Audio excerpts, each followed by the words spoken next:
For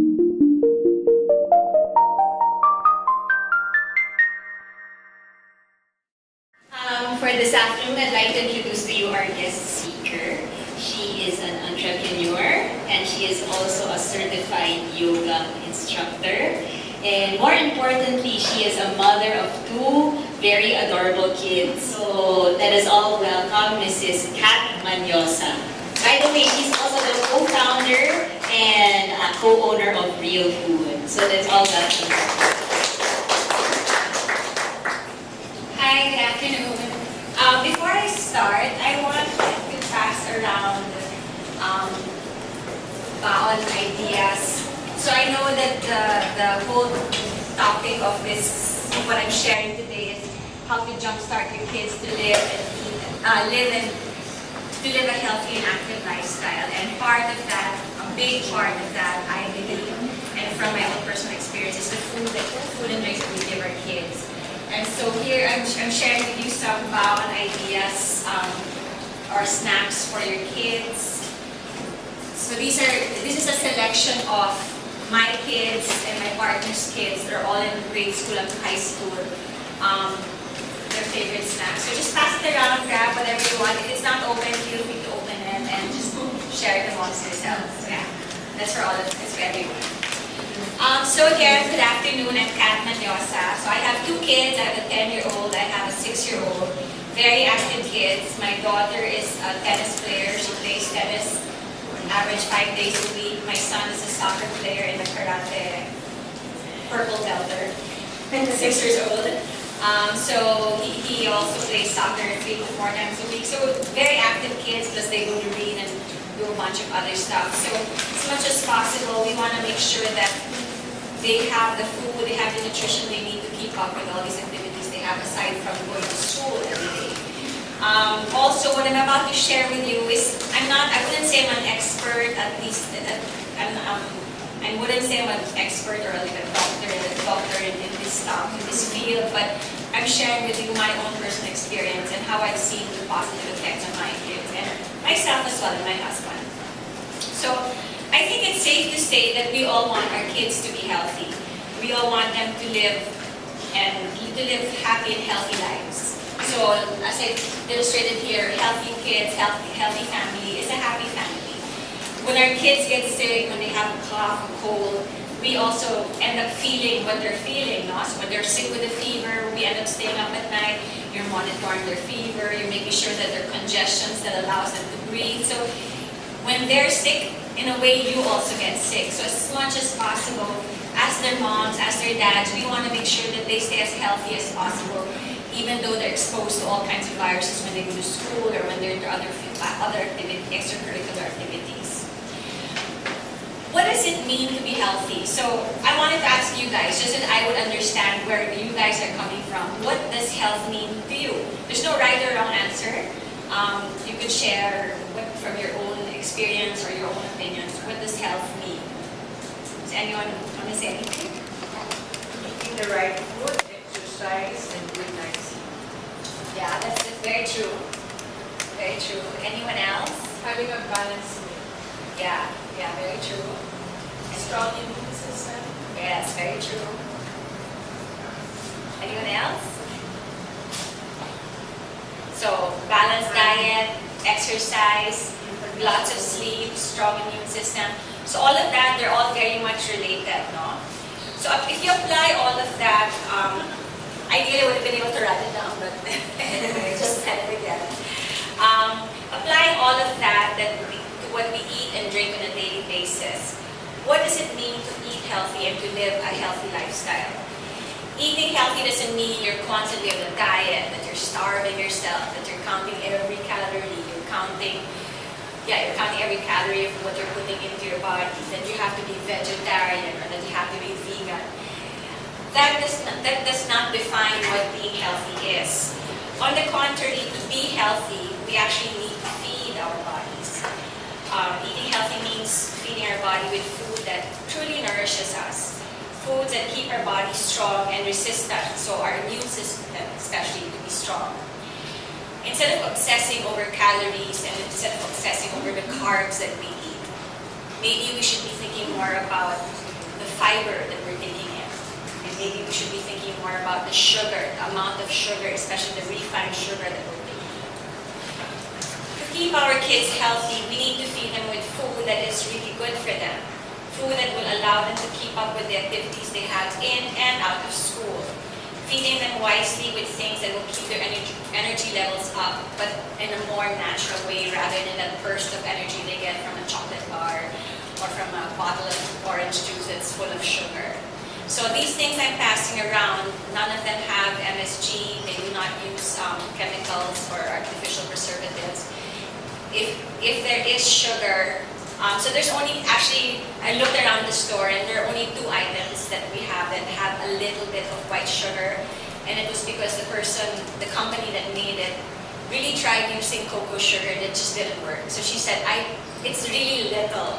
So everything else we use is either cocoa sugar, honey, stevia, or muscovado. Because it's just a healthier version of sugar. As our kids grow up and get exposed to all kinds of good and bad things in life, we want to arm them with a body that is healthy and strong. We also want to make sure that we share with them or we impart on them information that they need and knowledge that they need and will carry with them even as they grow old, even when they become adults later on. Being mindful of the food that you feed them should also be able to heal their bodies. So again, back to the immune system.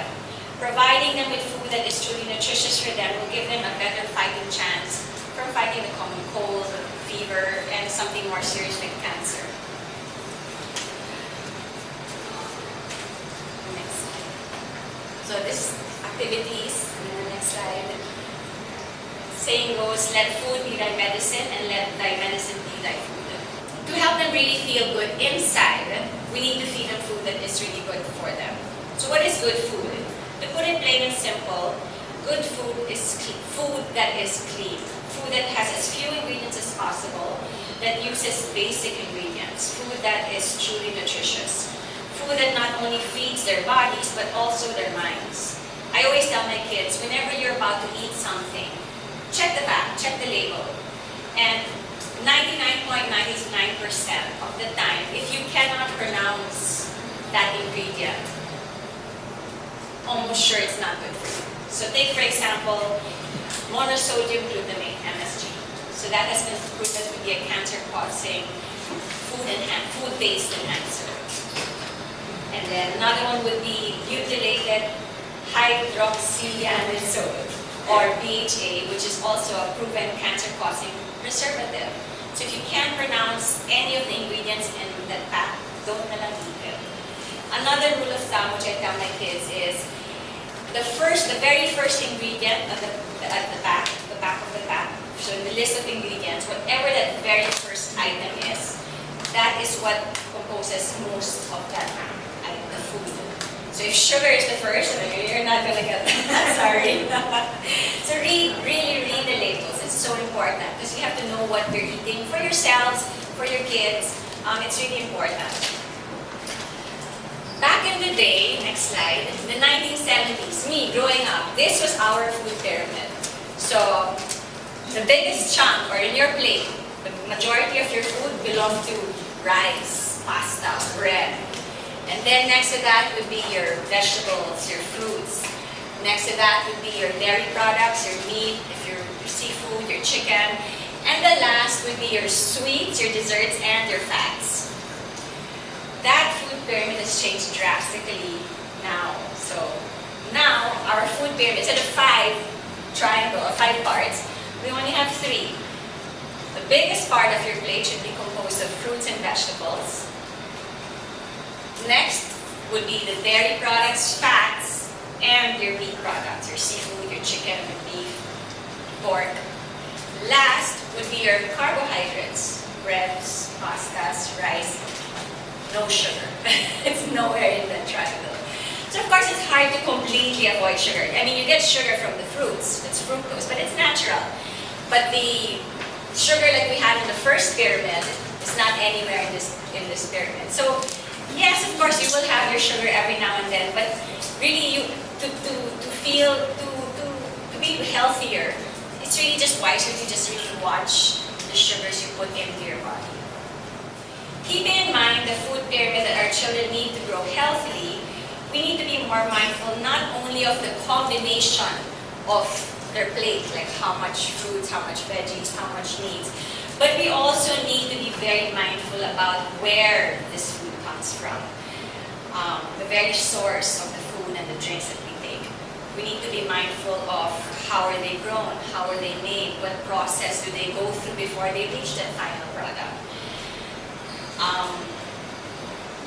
Food that is clean should be as close to its original state as possible. So you should be able to recognize still at the end of the day what, if it was chicken, that it should still kind of look like chicken.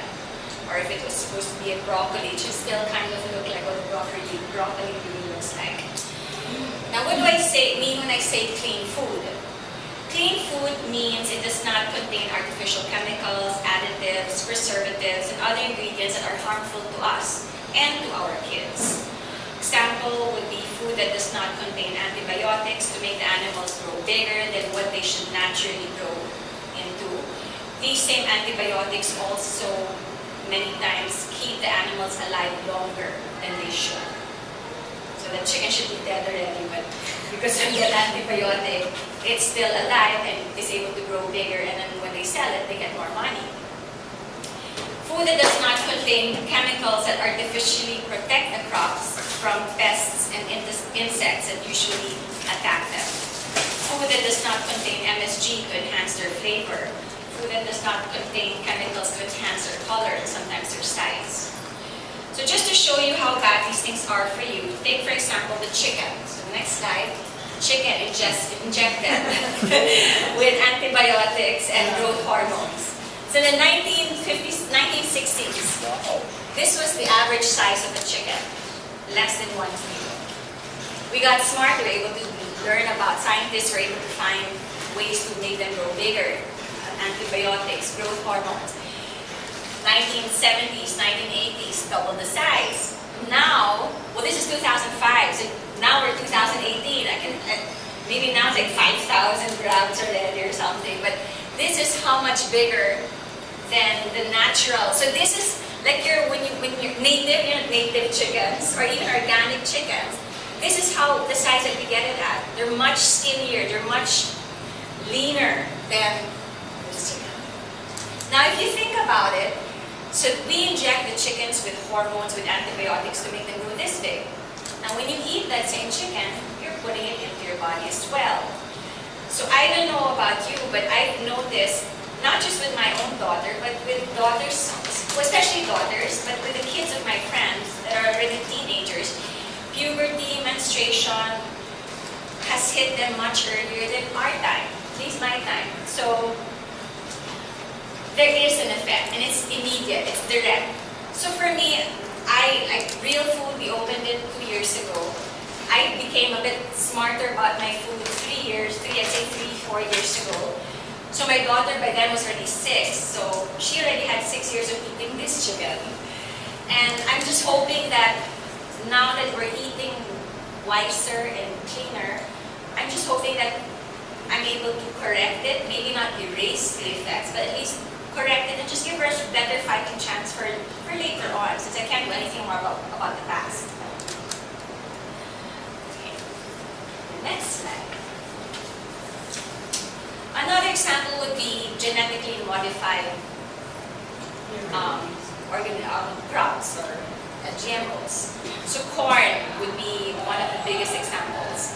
So what the farmers have done, or scientists have been able to do, is they've discovered a way of genetically modifying the corn so that there's a specific insect that attacks it, and because of the way they've genetically modified the corn, as soon as the bug attacks the corn, they get attacked in their gut. So their digestive system gets bulok and they die. So this protects the corn. So because of this, corn is in such an abundance all over the world. It's so cheap. So this is why grass-fed, corn-fed cows, corn is a common feed for all our, for chickens, for pork, for the cows, because it's a cheap crop to and it's easy to grow. It's also another reason why if you look at the back of our labels, oftentimes corn syrup is used. So you have to be careful also.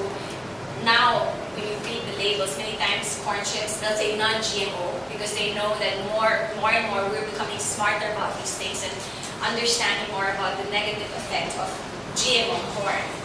So you think about it, you eat that corn that has already been genetically modified to attack a bug in the gut, and you eat so much of that corn, your gut somehow gets affected as well. So I attended a lecture and they were showing some statistics about how we've had a radical increase in digestive problems amongst ourselves.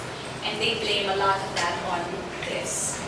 So again, back to read your labels, make sure you know where your food is coming from.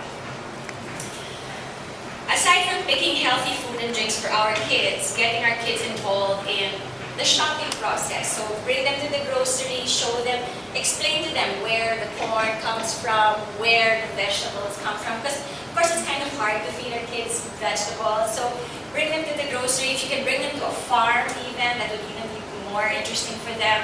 And then try to get them involved when you're preparing the food, when you're cooking the food, just so that different ideas or different suggestions on how you can get them excited and get them involved so that eventually they will eat it as well. Another thing I've done with my kids, next slide, especially my 10-year-old. My 6-year-old, not yet too much because he's still a bit young, but these are videos which you can get on Netflix or on YouTube. Super Size Me, I don't know if you've heard about it. It's all about fast food, especially McDonald's. So when my daughter saw it, she was like, oh my God, Mama, because he got really fat and he was feeling gross. He was vomiting after 30 days of every meal eating McDonald's. So he felt so sick. And so my kids used to always ask me, why don't you take us to Jollibee? Why don't you take us to McDonald's? Why can't I have my party there? And I'm like, you know what, if you want to go there, you go to your tita's house. She'll take you there. It's not going to be me. And they know that, all their friends know that. So it's a kind of a joke in the family. But I also have my own first-hand experience. So last summer, out of my frantic desperation for what to do with the kids for summer, my sister was like, Ate, I enrolled my kids for 1 week to work in McDonald's. So I was like, okay, it shouldn't cost too much harm, it's just 5 days. So Monday to Friday, they worked in McDonald's every morning. So my daughter and my son with their cousins, so they had so much fun. Thing is, McDonald's would feed them a meal every time they were there.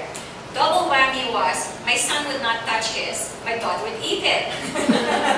The end of that 1 week, she gained so much weight.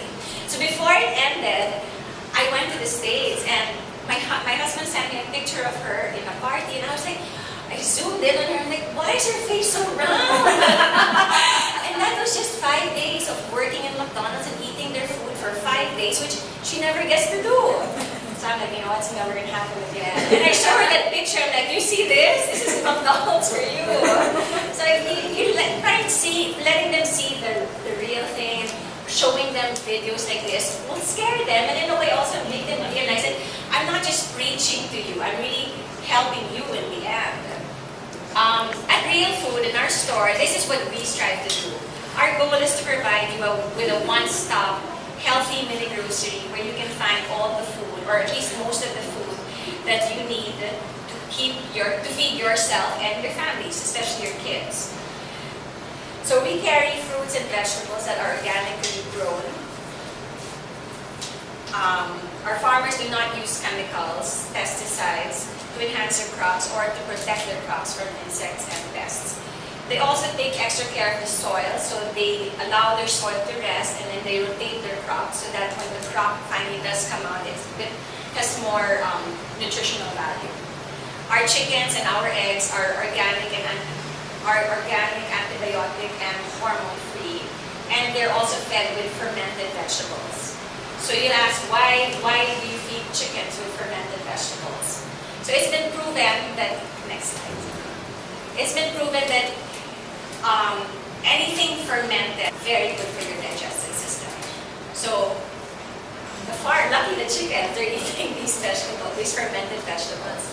So if you eat, let's Same way if you eat the chicken injected with hormones and antibiotics, when you eat these chickens that have fermented vegetables and already absorbed by their body, you're also in a way eating these beneficial vegetables, putting it in your body. So if you do like, say, kimchi, miso, tempeh, kefir, yogurt, those are all, they've all gone through the fermentation process. So that's great. It's something that's really, really good for you. Our beef, our pork, and then the next slide. They're all grass-fed. They're grass-fed. They are hormone and antibiotic-free. And they're also fed with feed like pineapple pulp. Yeah, so this is just a graph showing you the difference between grain-fed and corn-fed beef versus grass-fed beef. Next slide. So we have seafood. We also have seafood in the store. Our seafood are caught in the wild rather than farmed. Reason being, farmed seafood, typically they are in a pen that is overcrowded, which is just not a healthy environment for the seafood, for the fish, for the prawns, or the crabs. So we get ours from wild caught farmers. And also another reason why it's healthier to eat that kind of seafood is because the feeds that they get are natural. They catch it for themselves rather than it being fed to them. And more often than not, these are also containing chemicals which are not good for them and also for us. Our cookies, our energy balls, and our other sweets, like I said earlier, they are sweetened with coconut sugar, raw sugar, brown sugar, stevia, or honey. None of them use refined sugar except for the 2 items which I mentioned earlier. Next slide. So in our store, we try as much as possible to cater to the many different kinds of diets there are. So there are people who are keto, who follow the keto diet. We have vegan. We have items for vegans. We have food items, prepared foods for vegetarians. We have gluten-free items. We have items that are dairy-free, refined sugar-free.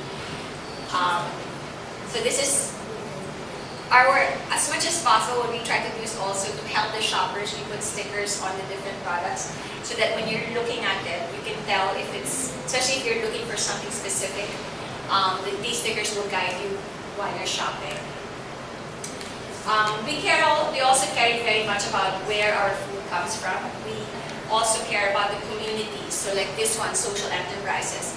A lot, if not, I'd say most of our suppliers are not just in business to make money, but they also care about the communities they're working with. So they have farmers or they have people that are working with them, and they also help their families as well. So for us, it makes us happy or proud to know that we're not just feeding our families, we're also helping other Filipino parts of the Filipino communities. Many of our suppliers also were prompted. They're small. They're all small enterprises. And many of them were prompted to make their own products because somebody in their family or maybe they themselves got sick. Some of them are cancer survivors, they have diabetes or they developed eczema. So they were looking for ways to help cure whatever their disease or their loved ones' diseases were. And so they came out with these special products and ended up becoming so passionate about it. When you meet them, they're all so passionate about what they do, which is also part of our mission is we make sure we get to know our farmers, we visit their farms, we make sure we get to know our suppliers and understand where they came from or are coming from and what drove them to make those specific products. At Real Food, definitely we care about our families. We feed our kids and our loved ones with food that we really believe is good for them. So we know that, or you know that whatever we carry is something that we would make, whatever we carry is something that we would allow our kids to eat. So, yeah. Last but not least, lead by example. So as their kids, as their parents, as their mom, as their dad, aunts, grandparents, lead by example. So if you want your kids to eat vegetables, you have to eat vegetables. If you want your kids to be active, you have to be active. Whatever it is you want your kids to do, I really believe you also have to show them what it is and live it, not just preach it.